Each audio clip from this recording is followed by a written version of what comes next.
हमको मिटा सके ये जमाने में दम नहीं, हमसे जमाना खुद है, हम जमाने से नहीं। बीजेपी और कांग्रेस को क्यों मजलिस से इतनी तकलीफ, इतनी जलन है?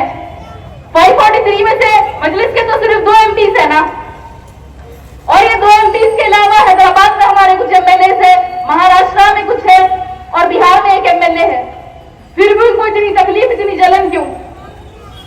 पूरे मुल्क में तो हर जगह सिर्फ बीजेपी और कांग्रेस की मोनोपोली है, और कुछ स्टेट्स में रीजनल पार्टीज है, और वो रीजनल पार्टीज को भी मजलिस से तकलीफ। बीजेपी तो मुसलमानों का नामो निशान मिटाना चाहती है। कांग्रेसी लोग बोलते हैं कि मजलिस का ही इलेक्शन नहीं लड़ना, 2, 3, 4 में भी नहीं लड़ना, सब उनके लिए छोड़ देना। रीजनल पार्टीज बोलते यहाँ नहीं आ रहा, इलेक्शन नहीं लड़ना। इतनी तकलीफ, इतनी परेशानी, इतनी जलन, इतनी हसद मजलिस से क्यों? असद साहब से क्यों?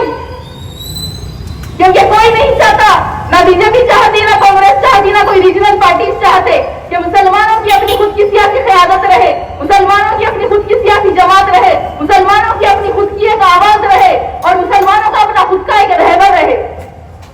इतने सालों से हर पार्टी ने मुसलमानों को फुटबॉल बनाया है। मुल्क की आजादी के 70-75 साल बाद हैदराबाद से एक जमात निकलकर हिंदुस्तान के कोने कोने में जा रही है, गरीबों, मजलूमों और अक़लियतों की आवाज बन रही है।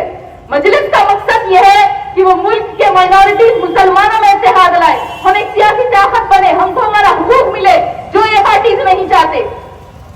अगर हम एक हो जाए, मजबूत बन जाए, तो हमें उनकी जरूरत नहीं रहेगी, उनको हमारा वोट नहीं मिलेगा। इसलिए वो चाहते हैं कि हम हमेशा गरीब रहे, पीछे रहे, उनकी दबेल चबेल में रहे, उनके गुलाम बन के रहे। और शुरुआत से ही कोई नहीं चाहता था कि मुसलमानों की अपनी खुद की एक सियासी जमात रहे, क्योंकि आज से 65 साल पहले जब फखरे मिल्लत अब्दुल वाहिद ओवैसी ने मजलिस इत्तेहादुल मुस्लिमीन का आगाज किया था, तो 11 महीने उनको जेल में डाल दिया गया। नेहरू खत भेजते थे जेल में कि इन कागजात पर साइन कर दो, मजलिस एक जमात नहीं रहेगी, एक पॉलिटिकल पार्टी नहीं रहेगी, तो तुमको जेल से रिहा कर दिया जाएगा।